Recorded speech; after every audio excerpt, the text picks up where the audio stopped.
En la primera parte de nuestra serie titulada El Séptimo Día, Frank González y un grupo de expertos invitados presentaron el tema de los orígenes. Somos el resultado accidental y no planificado de un proceso de evolución a través de un proceso de selección natural, o somos obra de las manos de un ser supremo, el Alá del Corán y el Dios de la Biblia. ¿Debemos nuestra existencia a los dioses aztecas o babilónicos, o a ciertas criaturas del espacio exterior? ¿Cuál es la verdad acerca de nuestro origen? ¿Cuándo nació nuestro universo? ¿Cómo se acomodaron los astros en sus lugares? La ciencia puede explicar cómo se desenvuelve el universo y cómo ocurren las cosas en el mismo, pero no puede explicar por qué existen las cosas en vez de no existir nada. Por la palabra de Jehová fueron hechos los cielos, y todo el ejército de ellos por el aliento de su boca. Y acabó Dios en el séptimo día la obra que hizo, y reposó el día séptimo. Dios crea el mundo en 6 días y descansa en el sábado. Con todo, el sábado es también en sí una creación que sitúa los otros días en perspectiva. El mandamiento de observar el día de reposo cada séptimo día, el mandamiento más largo del Decálogo, fue preservado con los otros 9 en tablas de piedra y colocado en el arca del pacto.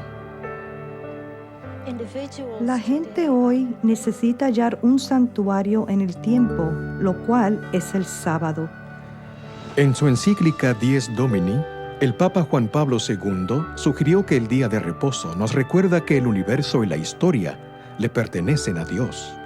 En más de un centenar de idiomas antiguos y modernos, el nombre dado al séptimo día de la semana significa reposo o su equivalente. A medida que aumentamos nuestro conocimiento del pasado y desentrañamos sus misterios, los contornos de nuestra historia se vuelven cada vez más precisos. De cuevas y tumbas, de pétreos farallones que una vez fueran ciudades y poblados, de las ruinas de tribus y naciones perdidas en el tiempo, surgen nuevos indicios que amplían nuestra comprensión de la historia humana. Los arqueólogos están constantemente añadiendo al cuadro elementos obtenidos en los registros de civilizaciones y sociedades extintas, así como los volúmenes de la literatura antigua. Hay un día que establece la estructura semanal del tiempo y conecta a la familia humana con sus orígenes, el sábado, séptimo día, que nos une con el Creador. Y ahora, la segunda parte de la serie, Un santuario en el tiempo.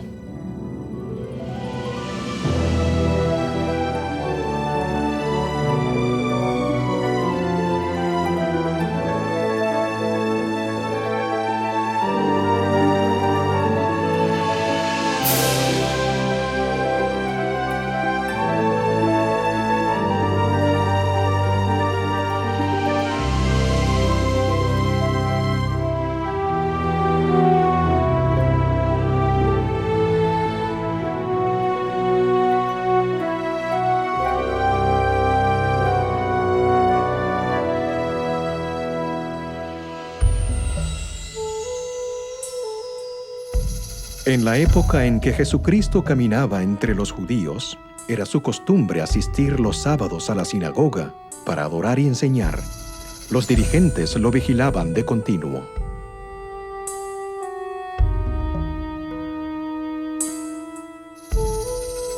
Algunos de los rabinos discutían con él acerca de la forma correcta de observar el sábado. Acechaban para ver si sanaría a la gente en el día santo, con el fin de acusarlo de quebrantar el sábado.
Les saluda Frank González. Bienvenidos a la segunda parte de Un santuario en el tiempo. Lo que hizo Jesucristo en cierto sábado específico casi 2000 años atrás fue verdaderamente revolucionario. Hizo milagros de sanidad y con ellos se ganó el corazón del pueblo. Sin embargo, esto lo puso en conflicto directo con los líderes judíos. Al aseverar ser el Señor del sábado, desafió su autoridad espiritual, lo cual iba a desembocar en su infame juicio y muerte en la cruz.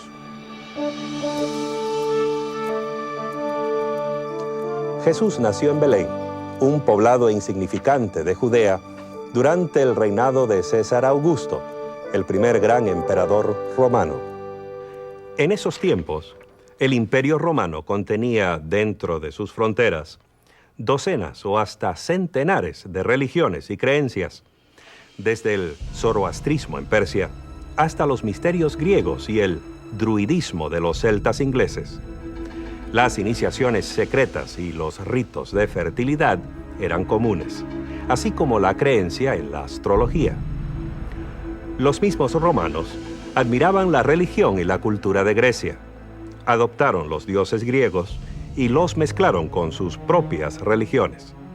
El resultado fue una mezcla de culto a los antepasados, al emperador y al sol.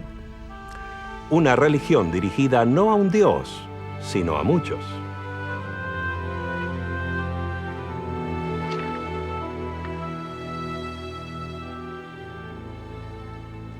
Los judíos, por su parte, adoraban a un solo Dios, a pesar de verse rodeados por las imágenes de las deidades griegas y romanas. Servían a un Dios invisible. No tenían imágenes que lo representaran. No celebraban ritos de iniciación o de fertilidad. En cambio, tenían un día que los apartaba, un día sin igual en ninguna otra religión. Era un período de 24 horas dedicado completamente a su Dios. Los judíos tenían el sábado. Después del éxodo de Egipto, Dios hizo un pacto con Israel. Parte de este contrato incluía los 10 mandamientos. El cuarto de estos manda guardar el sábado, el séptimo día de la semana, como un memorial de su creación y su redención de Egipto. Al guardar este día santo, que era una señal entre Dios e Israel, recordarían que el Señor era su Dios y ellos su pueblo. Guardad mis sábados, porque el sábado es señal entre vosotros y yo por vuestras generaciones, para que sepáis que yo soy el Señor que os santifico. Podemos suponer que los judíos del primer siglo conocían y estudiaban los 10 mandamientos. El Decálogo les decía, tal como nos dice a nosotros, que el sábado es un recuerdo de que Dios creó el mundo en 6 días y es un memorial del éxodo de Egipto. Para los judíos del primer siglo, el sábado era un período de intensa espiritualidad, una ocasión para relacionarse con el Dios que creó el universo en 6 días y reposó en el séptimo. Por eso, ellos también reposaban el día séptimo. Además, en la liturgia judía recordaban que Dios los había sacado de Egipto. De este modo, el sábado llegó a ser para ellos una celebración de su libertad. La observancia del sábado era la marca inconfundible del judío. Lo ponía aparte de todos los demás. No se la podía esconder. A ojos de los observadores griegos y romanos, la observancia del sábado era una de las peculiaridades de los judíos. Veían un pueblo que cada séptimo día se abstenía de trabajar. Los griegos y romanos no tenían nada comparable. Los judíos del primer siglo aprovechaban que no podían trabajar en sábado, dedicándolo a regocijarse. El viernes de noche servían una cena deliciosa a la luz de las velas y a menudo incluía 2 hogazas de pan para conmemorar el maná que cayó en el desierto. El sábado, sin duda, asistían a la sinagoga. Allí podían ver a sus amigos y conversar con ellos. Y según las evidencias que tenemos, también estudiaban la Torá y adoraban juntos. A los observadores externos les llamaba continuamente la atención la rara costumbre judía de negarse a trabajar el sábado. Un filósofo, Séneca, llegó a decir que los judíos, al no trabajar durante el sábado, dedicaban la 7ª parte de su vida a la ociosidad. Cuando Jesús apareció en escena, El sábado había quedado aplastado bajo el peso de numerosos reglamentos arbitrarios. Los rabinos habían transformado el reposo sabático en una ciencia detalladísima, carente de gozo o significado. En el primer siglo, la observancia del sábado se basaba en una serie de prohibiciones. Se prohibía atar o desatar un nudo, cocinar, escribir más de una letra del alfabeto, llevar cualquier carga, aun cosas en el bolsillo, así como mucho del trabajo cotidiano, por ejemplo, preparar pieles y cueros y las actividades necesarias para la subsistencia. Se prohibía prender fuego para cocinar o apagarlo, así como viajar más de 2000 codos más allá de la vivienda de uno. 2000 codos equivalen a casi 1 kilómetro. La forma como los judíos guardaban el sábado era muy legalista. Uno no se podía mover, no podía hacer nada, pero Jesús vio que esa era una distorsión del plan que Dios tenía para la humanidad.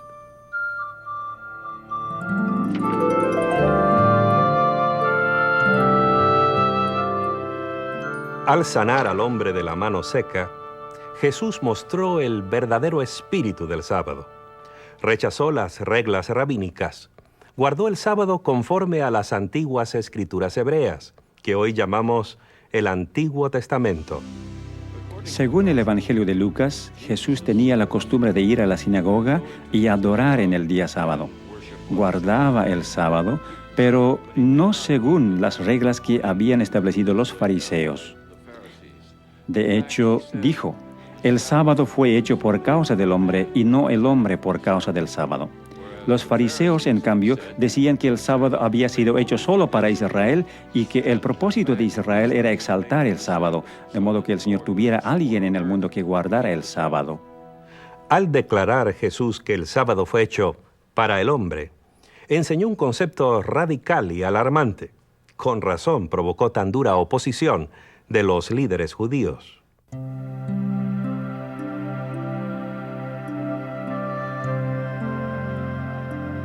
En otro sábado, Jesús enseñaba al pueblo.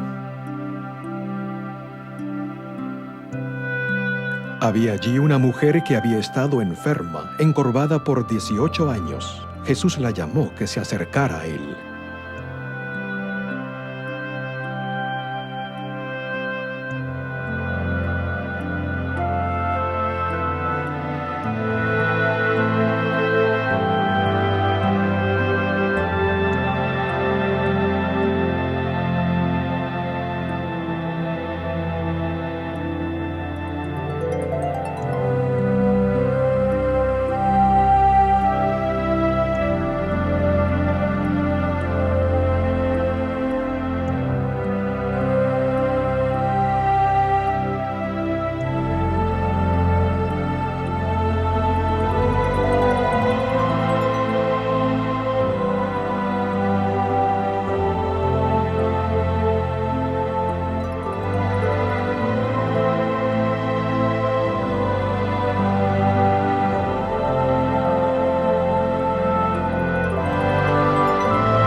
Los dirigentes religiosos se enojaron con Jesús porque hacía sanamientos en el día de reposo y siguieron conspirando contra él.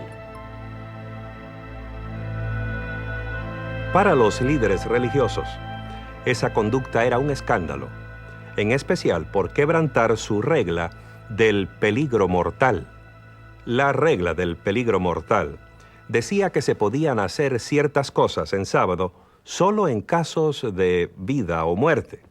Se podía salvar a alguien cuya vida estuviera amenazada, pero no se podía sanar a un enfermo crónico en sábado. Había que dejarlo para otro día. Pero Jesús no quiso esperar otro día. Básicamente estaba diciendo, ustedes desatan a sus animales para que estos reposen el sábado, pero me critican a mí por haber soltado la carga de esta mujer, de modo que pueda guardar el sábado por primera vez en muchos años. Era un argumento devastador. San Juan, en su registro de la vida de Jesús, informa que por esta causa los judíos perseguían a Jesús y procuraban matarlo, porque hacía estas cosas en sábado. Acusaban a Jesús de quebrantar el sábado. Temían que si la gente seguía a Jesús, llegarían a ser una nación de quebrantadores del sábado, lo cual les acarrearía la ira y los juicios de Dios. Así perderían su nación. Fue este temor lo que los llevó a crucificar a Cristo.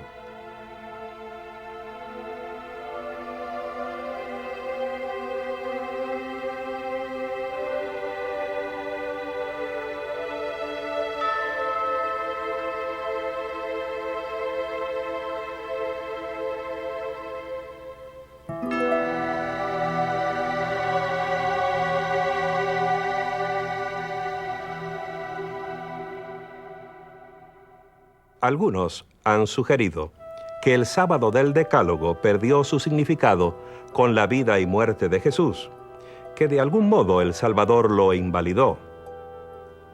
Cuando Dios dijo que el sábado fue hecho para el hombre y no el hombre para el sábado, podría haber dicho que el sábado había sido dado para Israel y que no era necesario que los no judíos, y quizás hasta los mismos judíos, lo guardaran. Cristo tuvo muchas oportunidades para decir que el sábado no era importante, que era hora de terminar con él. En cambio, todas las controversias que tuvo con los fariseos no tuvieron nada que ver con la validez del sábado, sino cómo debía ser guardado. Si alguna vez hubo alguna duda en cuanto a cómo guardar el sábado, Cristo la disipó. El secreto era seguir la autoridad de las Sagradas Escrituras y no las leyes y tradiciones humanas. Lo humano había invadido a tal punto el sábado que la realidad original casi no se veía. Jesús se abrió paso a través de todo eso hasta exponer el corazón del sábado, a saber, la relación que debe existir entre nuestro amante Creador y su pueblo. De este modo, el sábado, apartado de las actividades seculares, podía ser un día de acción, de cuidar a nuestros semejantes, un día de comunión social, en el cual dedicar más tiempo a Dios, a nuestra familia y a nuestros vecinos y amigos. Muchos devotos cristianos se sorprenden al leer que su propio día de culto se basa en reglas y tradiciones eclesiásticas y no en las Sagradas Escrituras. Algunos creen que Jesús quebrantó a propósito el sábado para establecer un nuevo día cristiano de culto. Esta idea carece de apoyo bíblico o histórico. Jesús no quebrantó el sábado del Decálogo. Lo que hizo fue desafiar las costumbres y tradiciones humanas. Al hacer esto, mostró la verdadera forma de guardar el sábado bíblico. De hecho, Jesucristo liberó el sábado de las tradiciones que lo habían convertido en una rígida formalidad y restauró su verdadero propósito como una celebración de la relación correcta entre el hombre y su prójimo y con su Creador.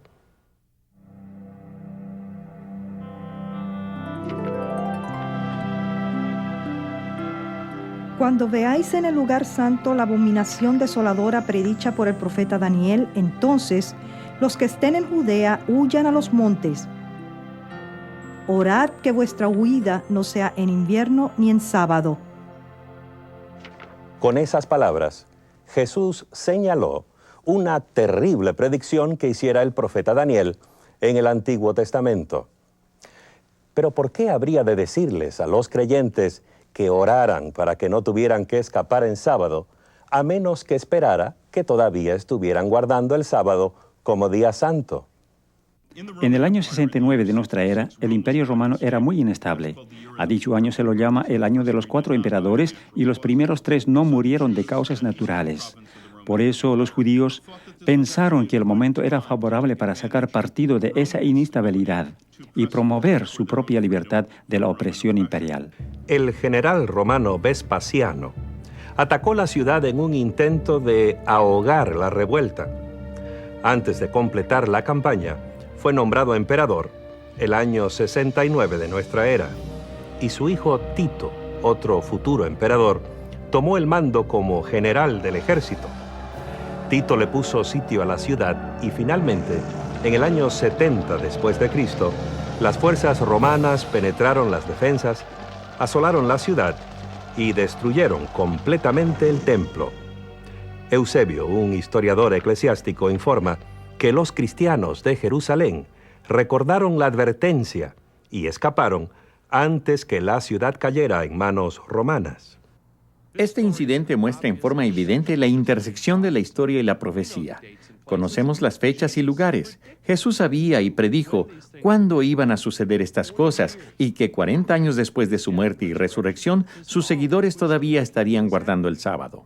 De hecho, en todo el período del Nuevo Testamento, que abarca hasta el fin del primer siglo de nuestra era, los cristianos siguieron observando el séptimo día, sábado. Este hecho resulta claro en los registros bíblicos e históricos.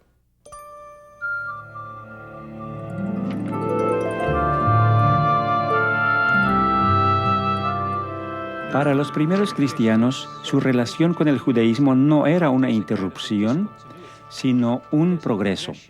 En efecto, su religión se basaba en el cumplimiento de las esperanzas y expectativas del Antiguo Testamento. Los cristianos no creían estar fundando una nueva religión. Creían ser judíos, el verdadero Israel. Eran los hijos de Abraham. Si eran gentiles, eran hijos de Abraham por la fe. Los judíos y los cristianos compartían la creencia de que Dios actúa en la historia, en el Sinaí, en el Éxodo, en la creación, y que el registro de esos actos se halla en las escrituras hebreas. El corazón de la teología cristiana y judía lo conforma la creencia de un solo Dios personal, un creador amante que se relaciona con sus criaturas. Esta creencia proveía también el corazón de la experiencia del reposo sabático, al requerir una relación personal con el amoroso creador. Pero para los cristianos, la vida y muerte de Cristo añadió una nueva dimensión, una nueva razón de reposar el sábado. Por tanto, queda un reposo sabático para el pueblo de Dios. Con estas palabras, Pablo mostró que la fe cristiana elevó el sábado a nuevas alturas. Con la muerte y resurrección de Jesús, los cristianos adquirieron una esperanza nueva, la de ser librados de un mundo de pecado. Así el sábado, que originalmente fuera el memorial de la creación, pasó a conmemorar también la salvación y la paz espiritual que ella nos brinda.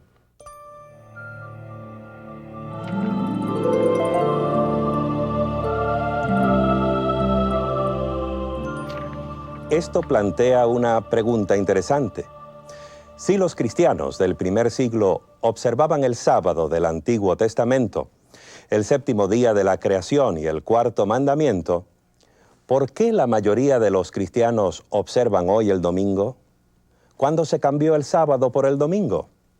¿Hay algún indicio en el registro bíblico? Los primeros 4 libros del Nuevo Testamento se cuentan entre los documentos cristianos más antiguos. Marcos escribió su libro primero. Es un informe de la vida de Cristo. Lo hizo en torno al año 55 después de Cristo o más tarde. Los escritos de Mateo y Lucas probablemente datan entre poco antes del año 70 y el 80. Juan, el último de los discípulos originales de Cristo, escribió su libro cerca del fin del primer siglo. A pesar de sus fechas tardías, entre 30 y 70 años después de la muerte de Cristo, estos libros no contienen ni la menor indicación de que Jesús o sus discípulos hayan considerado cambiar el día de reposo y adoración del séptimo día de la semana al primero. Es especialmente significativo que los escritores del Nuevo Testamento nunca llaman día de reposo al primer día de la semana. Para ellos, el día de reposo era el séptimo, y esto es consistente en todas las otras evidencias de que, hasta el fin del primer siglo, los cristianos adoraban los sábados en las sinagogas junto con los judíos. Entre el año 95 y 100 de nuestra era, se realizó un cambio en el servicio de la sinagoga.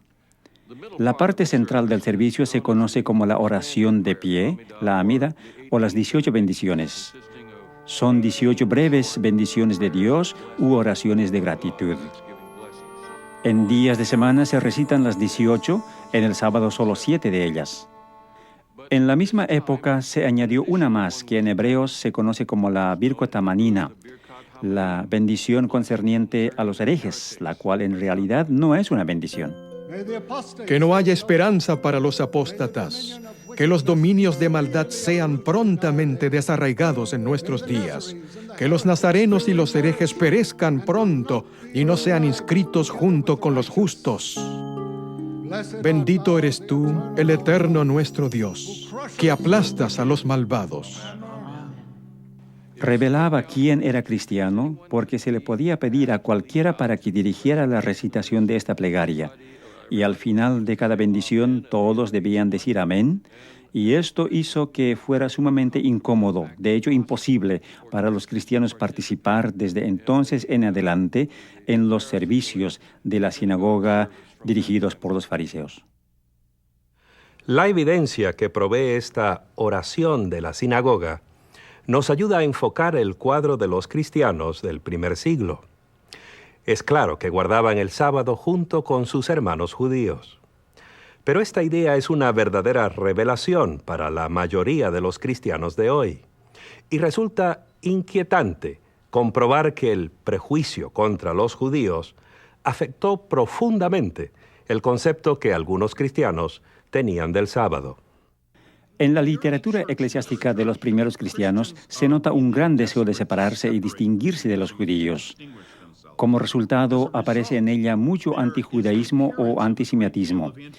En parte son comentarios insultantes acerca de los judíos y otros son intentos de separarse de lo que se consideraba como religión del Antiguo Testamento. Había razones prácticas para que los cristianos se distanciaran de los judíos. Sin duda, se dejaron arrastrar por la corriente de sentimientos antijudíos. Es sorprendente ver la intensidad de los conflictos entre judíos y romanos. A pesar de hallarse los judíos esparcidos por toda la región mediterránea y más allá, muchos de ellos todavía soñaban con una gran nación judía y con la victoria final sobre sus enemigos. Y en el norte de África, en torno al año 115 de nuestra era, esos sueños ardieron en una hoguera de violencia.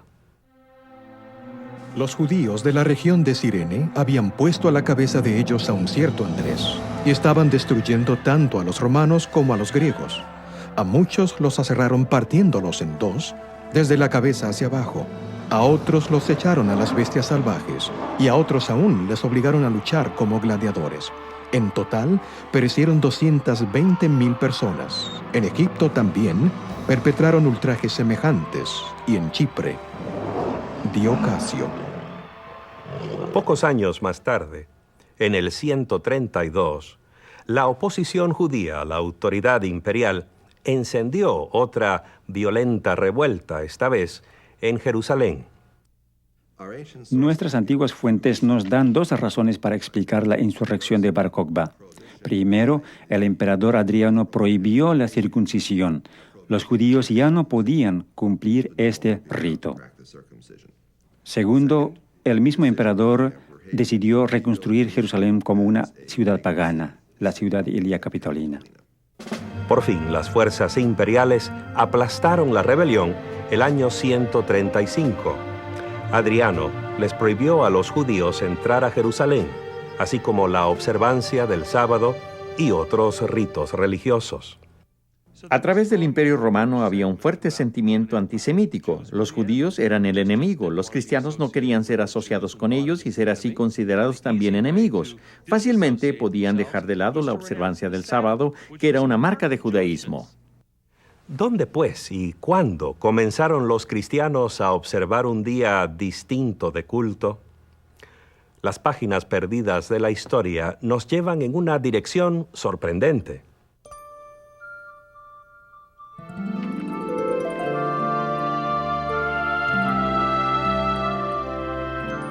Alejandría, Egipto, fundada el año 332 a.C. por Alejandro el Grande, uno de los grandes centros mundiales de literatura, ciencia y comercio, un caldero de ideas religiosas y filosofía clásica. Existen sólidas evidencias de que los cristianos de Alejandría fueron los primeros en reemplazar la observancia del sábado por servicios de culto dominicales. Esto comenzó poco antes del año 120 después de Cristo. Uno de los primeros documentos que apunta a cristianos guardadores del domingo es la así llamada Epístola de Bernabé. Este no es el verdadero Bernabé que menciona el libro de los Hechos en el Nuevo Testamento. Este es un falso Bernabé, un pseudoepígrafe. Se le atribuye falsamente.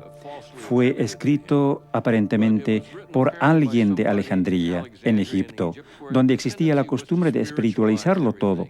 Esto es lo que hace la epístola de Bernabé. No toma nada en sentido literal.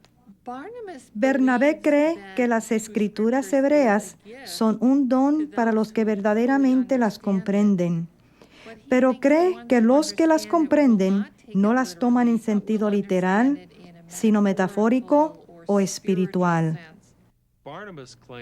Bernabé afirma que él y sus seguidores guardan el octavo día de la semana, el día después del sábado, es decir, el domingo. Condena el judaísmo y todo lo asociado con él, incluso la observancia del séptimo día, sábado. La carta de Bernabé es evidencia de que el domingo fue promovido como el día cristiano de culto. Pero para hallar el verdadero corazón del movimiento en favor del domingo, debemos cambiar nuestro enfoque de Alejandría hacia el oeste, al corazón del Imperio Romano. Es en la antigua Roma donde hallamos la primera descripción de cristianos que guardaban el domingo. Proviene de Justino Mártir, un converso a la nueva fe. Pero el domingo es el día en que celebramos nuestra asamblea común, porque es el primer día en que Dios, habiendo efectuado un cambio en las tinieblas y la materia, hizo el mundo. Y en el mismo día Jesucristo, nuestro Salvador, se levantó de los muertos. Los antiguos cristianos que comenzaron a guardar el domingo necesitaban una justificación teológica para guardar el primer día de la semana. Y la encontraron al vincular el primer día semanal con el primer día de la creación.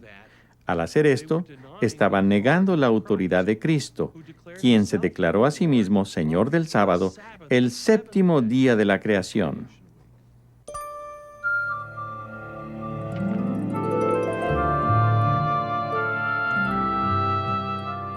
Hemos llegado a un momento crítico en la historia. Al aislar de sus raíces bíblicas el día santo semanal, los dirigentes de la Iglesia lo separaron de su fuente de significado espiritual. Se convirtió así en una formalidad vacía, una brasa ardiente política, una prueba de autoridad, un peón en una lucha centenaria por el poder. Era atractivo reemplazar el sábado con el domingo porque en torno al primer día estaba surgiendo cierta aura debido a las tendencias nuevas en el paganismo que hacían del domingo el día de adorar al sol, pensar en el sol. Supongo que era inevitable que se infiltraran en la cristiandad elementos del culto pagano. Después de todo, los cristianos eran una pequeña minoría en un mundo predominantemente pagano. Un mundo que adoraba dioses mitológicos, emperadores muertos y el invencible sol. Los historiadores por lo general dicen que el Imperio Romano fue fundado en el año 31 a.C. En ese año, Octavio derrotó a las fuerzas de Marco Antonio y Cleopatra y volvió a Roma para convertirse en el primer César Augusto. Fue en esa época también que hizo llevar a Roma dos grandes obeliscos. Instaló uno de ellos en el Circus Maximus. Por supuesto, no solo estaba dedicado al dios Sol, sino que además era una prueba muy visible de que Roma había conquistado Egipto.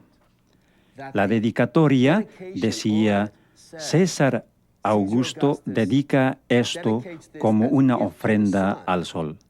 Pero también decía: porque Egipto ha sido conquistado. Así, los que asistían al circo para ver los juegos veían no solo la dedicación al sol, sino también que el dios sol romano había triunfado sobre el dios sol egipcio. Hay informes de mediados del primer siglo que proveen evidencia adicional de lo popular que era el culto al sol.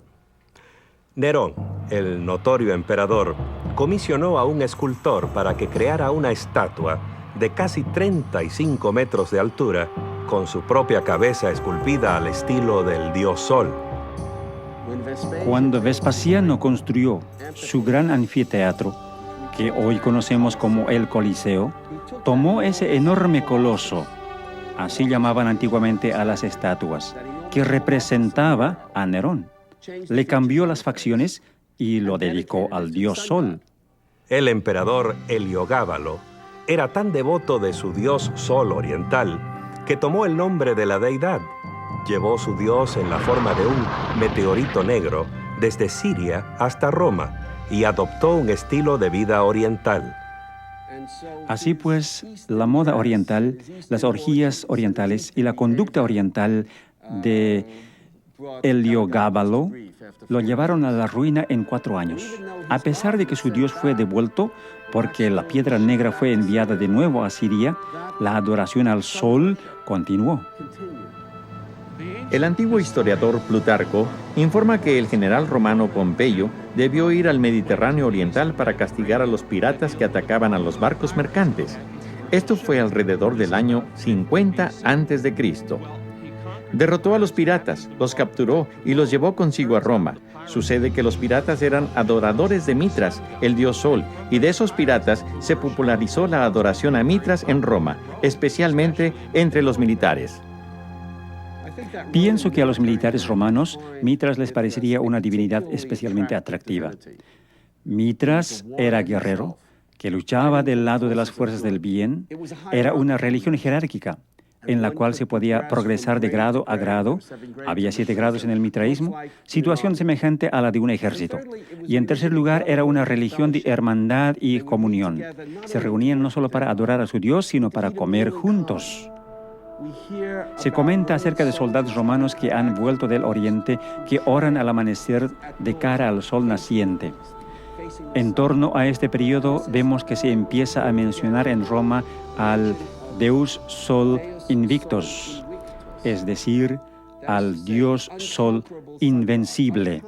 Invencible porque la noche trata de conquistar el sol cada 24 horas, pero al amanecer el sol ha sobrevivido y ha vencido a la noche. La importancia del culto al sol en el Imperio Romano se echa de ver durante el reinado de Aureliano, quien fue emperador entre los años 270 y 275 de nuestra era. Estableció una religión estatal que incluía el culto al emperador y al sol invicto. Trató de unificar todas las religiones bajo el dios Sol. Diocleciano, que llegó al poder el año 284, también era un devoto del dios Sol. Mantuvo el principio de una religión estatal que estableciera Aureliano y llegó a declararse Dios. Eventualmente, ordenó que se persiguiera a los cristianos.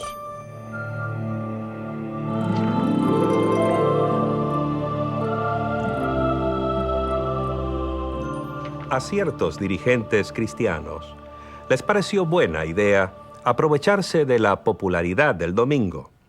En especial, la observancia del domingo haría que el cristianismo les resultara más atractivo a los paganos que ya adoraban al sol en ese día. Por ejemplo, el emperador romano Constantino era, al igual que Aureliano y Diocleciano antes que él, un adorador del sol. Fue el primer emperador romano que profesó el cristianismo. Supuestamente se convirtió durante una campaña contra sus rivales. Las biografías escritas por sus partidarios dicen que antes de una importante batalla cerca de Roma, Constantino vio en el cielo una visión de la cruz. Acreditó a esa visión su victoria subsiguiente y se declaró cristiano. Los historiadores debaten si la conversión de Constantino fue o no genuina, ya que a través de casi todo su reino mantuvo sus supersticiones paganas. Solo cuando se hallaba en su lecho de muerte, consintió en su bautismo. A pesar de eso, su reinado marcó un vuelco dramático en la historia de la cristiandad. El año 313, con la aquiescencia de su corregente Licinio, legalizó la religión cristiana. El reinado de Constantino el Grande conforma una de las épocas en la historia del mundo. Es la era de la disolución del Imperio Romano. el comienzo, o más bien la consolidación de un nuevo tipo de despotismo oriental, con una nueva capital, una nueva constitución y finalmente una nueva religión. ¿Se convertiría Constantino al cristianismo o sucederían las cosas en forma opuesta? ¿Quién sabe? Pero lo importante para nosotros es que lo que surgió fue una iglesia diferente y un estado diferente. De hecho, ambos estaban tan íntimamente mezclados que es difícil ver dónde terminaba uno y el otro comenzaba. Al parecer, la religión personal de Constantino era una mezcla de adoración solar mitraísta y cristianismo. Según Eusebio, su biógrafo cristiano, Constantino ordenó a sus ejércitos a ser celosos en honrar el día del Señor, el domingo, refiriéndose a él como el día de la luz y del sol, términos que son claramente paganos.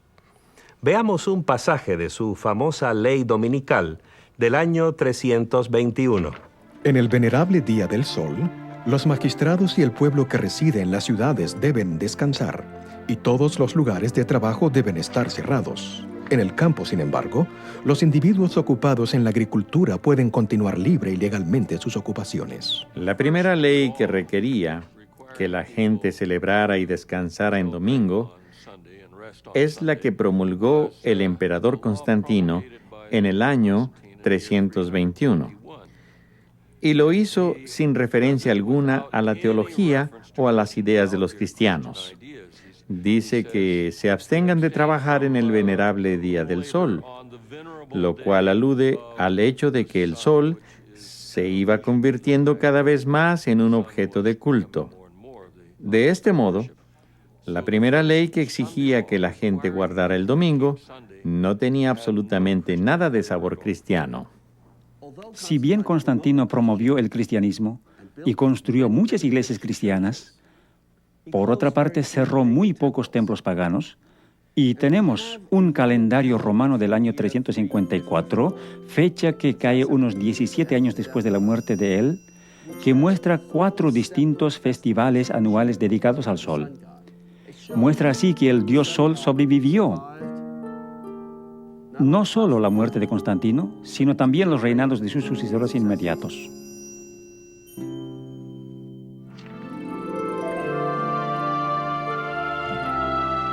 La ley dominical de Constantino, ¿le puso término a la controversia entre el sábado y el domingo? No. Según registros de la antigua ciudad de Laodicea, donde se reunieron los dirigentes de la iglesia en torno a mediados del siglo IV.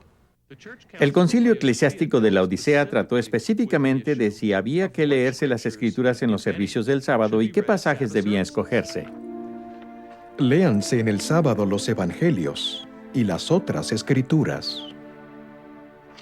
El hecho de que el concilio trató el tema es prueba irrefutable de que aún había miembros de la iglesia cristiana que asistían a los servicios de culto en día sábado. Recordemos que esto sucedía más de 300 años después de Cristo. Pero eso no es todo. Los cristianos no deben judaizar descansando el sábado, sino que deben trabajar en ese día y honrar más bien el día del Señor, y si pueden, descansar entonces como cristianos. Pero si se sorprende a cualquiera de ellos siendo judaizante, sea anatema de parte de Cristo. ¿Qué quiso decir el concilio al hablar de judaizantes? Los judaizantes eran los cristianos que no trabajaban en sábado, al igual que los judíos. Los dirigentes de la iglesia querían que todos trabajaran el sábado y descansaran el primer día de la semana, al cual empezaron a llamar el Día del Señor. Esta disposición concordaba con la ley dominical que había promulgado el emperador Constantino. A pesar de la popularidad de la adoración al sol y las leyes dominicales de los emperadores, muchos cristianos siguieron adorando en el séptimo día, sábado. De hecho, fueron minoría las iglesias que abandonaron el sábado. Si bien casi todas las iglesias del mundo celebran los sagrados misterios en sábado cada semana, los cristianos de Alejandría y Roma han cesado de hacer esto. Sin duda alguna, los cristianos todavía observaban el séptimo día, sábado, en la segunda mitad del siglo IV. A pesar de los argumentos teológicos, los prejuicios antijudíos y el decreto de un emperador, el sábado del Creador no había muerto. Los siglos subsiguientes vieron cómo el sábado se mantuvo como el corazón de la controversia entre los papas y los patriarcas. El día semanal de reposo y adoración se convirtió en una prueba de la autoridad de la Iglesia y en señal de sumisión a un nuevo tipo de gobierno religioso. Llegó a ser una causa importante del gran cisma que dividió a la cristiandad por 900 años. Veremos más acerca de esto cuando volvamos con la parte 3 de nuestro programa Un Santuario en el Tiempo.